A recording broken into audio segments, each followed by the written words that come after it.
So I'm just logging into my workspace again. No, not my workspace, my study space. Is this called Open Learning? Open Colleges. So, anyways, so I've sort of logged in, and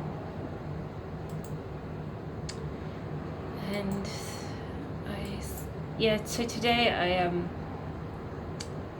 was contacted by my agent, one of my agents, and they said, "Oh, I got a job."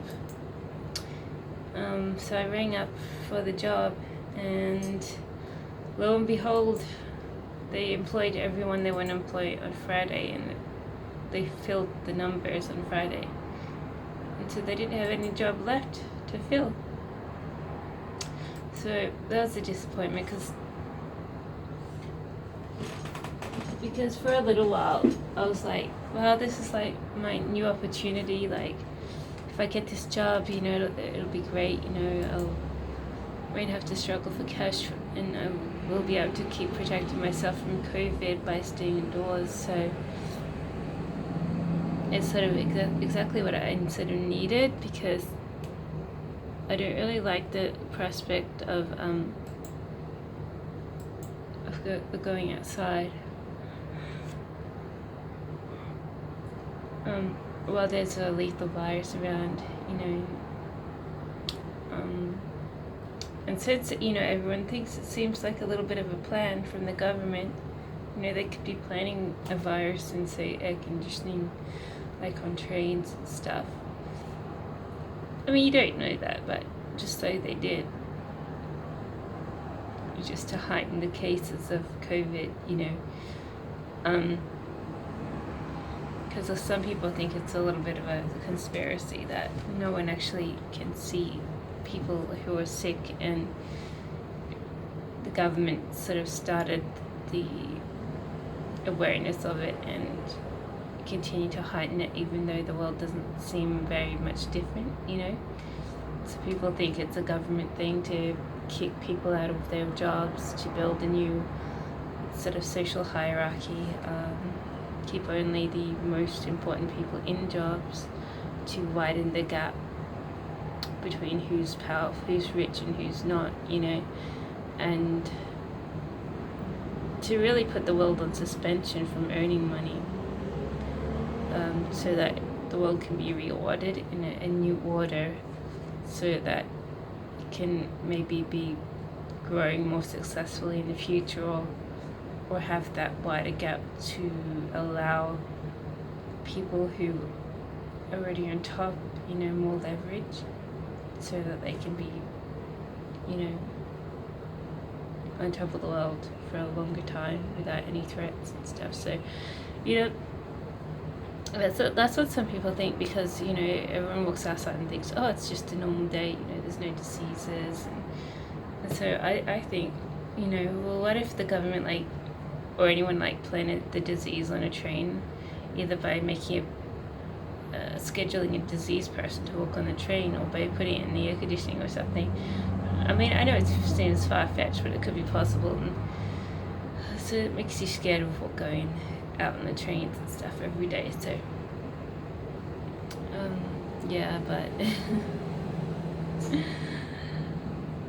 so it would have relieved me from that worry of catching a disease while going outside to work and stuff, because I'm not the most resilient person, and I can catch diseases pretty easily, I think. And even with my last job, I was sort of panicking at one stage, because COVID's all over the news. You're being told not to work, and you were still being allowed to work, and it was troubling me, because catching a train, I'm pretty much all by myself, except for maybe one or two other people, and I'm like, well, I don't really like this allowance to work while everyone isn't working, because it makes you feel like you're going to catch the disease while everyone else is safe indoors, and stuff. So, but if I had gotten that job, I'd be like, oh, that's just what I need, it's just good news all around. But it wasn't fulfilling, unfortunately. So it said on the email, actually, that the job starts Monday, so I guess they closed the opening for the position on Friday when the agency was contacted. Because I thought, oh yeah, it's like Monday, like next Monday, but when you realize that the agency got on Friday and it says start work on Monday, it's like one day to get people signed up, and we only heard about it today, so. But that would have been so great if I'd gotten the job, because I'd be like, yay, I'm gonna earn money. Because I'm only earning dollars from home. When I, do my work from home, I only earn like maybe $5 a day.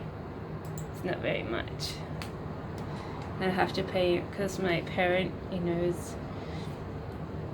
wants me to pay for food now. I'm forking out $20 to $30 a week at least for food. And when I'm on like $5 a day, that's like almost my whole week's, like 4 days or 5 days worth of work, to pay for the food.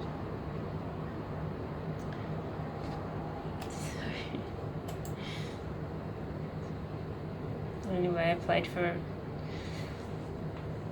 applied for my Centrelink, so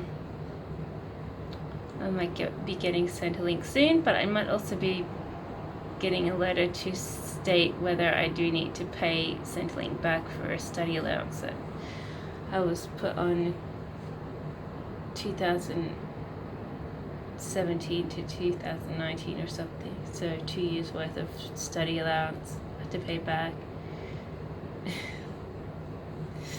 And I'm like, that's unfair. That's like my whole bank account, and I'm still trying to move out of home, and to request that much money, it's like requesting everything I have, and then I have to start again. And I'm like, that's unfair, totally unfair, because I don't earn hundreds of thousands of dollars a year, not even tens of thousands of dollars a year, just earn little bits of money. This couple of months I earned probably $6,000, So I don't earn heaps of money. Sometimes I'm a threat to earn heaps of money, but I'm not like consistently earning money anyway, so that would be a shame, because like I'm almost like a couple months ago I was like being kicked out of home again. A couple of months before that I was almost being kicked out of home again, and 8 months before that I was first trying to be kicked out of home. So the people are still not letting me here, and they make me feel very uncomfortable. And at the moment, they're probably gonna start wanting to exploit, because I sort of wrote them an insulting email to them. To them it's insulting. For me it's like, I'm sick of you, I'm sick of you spitting on my plate, They actually started spitting, and it got on my plate a bit, I think, and I was freaked out about it, because I don't really want to eat a plate full with not even one drop of spit on it, I know sometimes I spit myself, but I was just like, this like landed on my plate, and I was like, puts me off wanting to eat a perfectly good meal, So,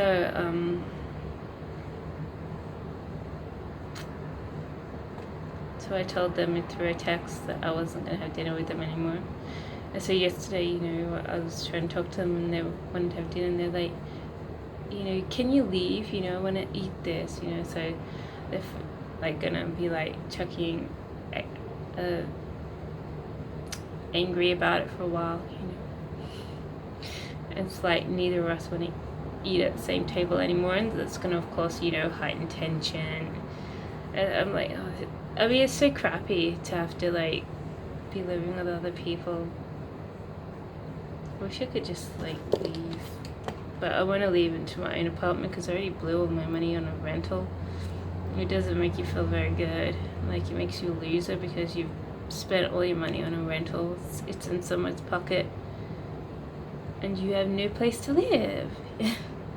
So it's sort of my haunting now of my life, like some sort of great big failing having had used all your money on a rental and you can't get that much or any other substantial amount back, you know. So it's really cruxy. It's inhibiting my life and how I enjoy it. You know, I can't even enjoy my life. You know, not like I really do go out or anything, but I can't really like say, oh, I've got my own life, you know, and hi, I'm calling you from a distance. You know, I'm not in the same house as you, and my life is going fine. You know, I can't say that. You know, I'm like, oh, I need a place to live. I need to, you know, stay with you for a while, and they're like, oh, I don't want you. And every now and again they're like, oh, I don't want you here, you know, I hate you, you know, I don't like your personality. You either have to move your personality or you have to move out, you know. But I was like almost moving out last time, like a couple months ago. It was like, my parent was very violent towards me. I mean, they're just verbally violent. They weren't physically violent, but they're getting more verbally violent. And I just know that I've outstayed my stay pretty much. You know, they've quieted down a bit since I've been working, but it's no good. It's not a good way to live your life, you know, in someone's home where they feel like they're the owner and you're some sort of intrusion, you know. And, you know, if they want you to fix up, you know, your habits in a certain way, they're going to tell you and you're going to do it, otherwise they'll kick you out, you know. I don't like that kind of thing. You know, you're not being respected as a person or an adult, you know, you're being treated like crap, you know, you're not even being treated as you're not being treated very well, you know. And even though it's just words, you know, vicious words and yelling sometimes and F words, you know, they're still like very impacting that you really, and it's not very comfortable for you. I mean, they shouldn't be making you feel so uncomfortable, you know, but they do every now and again. So that's why I keep trying to work, you know, even though there's COVID and everything, and I keep trying to work. But I'm not going to be studying after these 2 courses are done, because well, if I do study, I'm going to study courses where you don't need other participants. So because I don't think I'm going to be able to ask anyone to help me do a video or anything after this year, so I'm going to have to choose my courses a little bit more wisely, I think, because I can't keep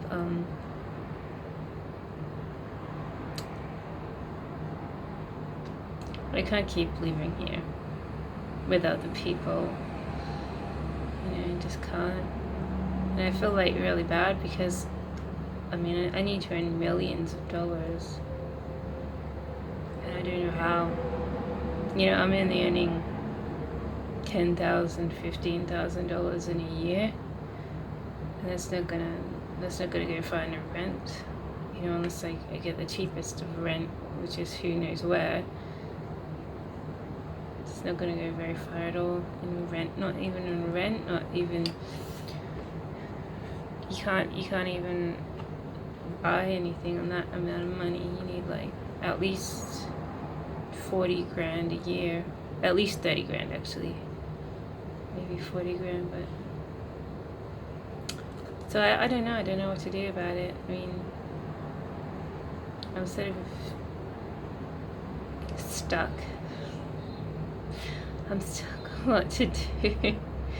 So I sort of just keep ignoring other people. I'm like, oh yeah, they've been yelling at me for like ages, but yeah, I try my best to ignore it and hold my tongue.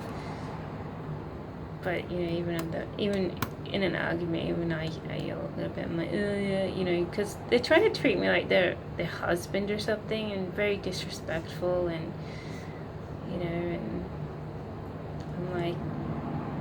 You know, I'm more than half the time you just want to say, oh, you're not like, you know,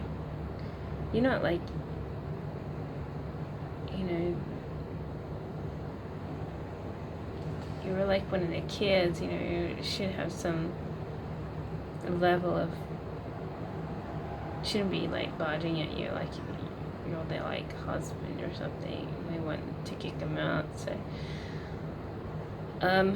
yeah, so I get, there's a certain level of disrespect, I think, and I'm definitely not really gelling. I mean, everyone thinks that you are because you go for a walk outside, you seem to get along and stuff, but you know, once you're inside,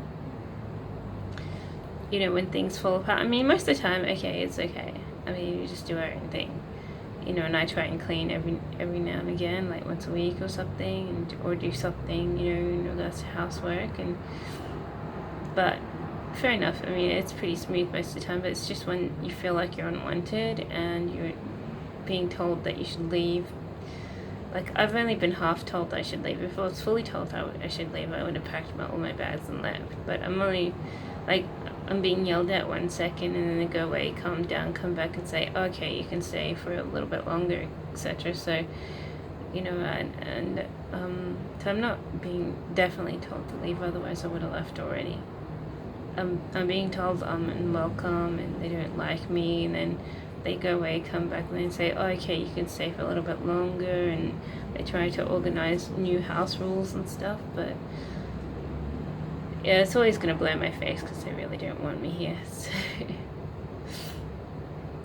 So I'm sort of trying my best to stay positive about this all. I mean, it just makes you feel very uncomfortable because you know you have to leave and you're trying to get the finances and jobs and whatnot, but you know, I had to start all over again with my finances after losing my money in a rental, and you know, and it's just a mess, just a big mess.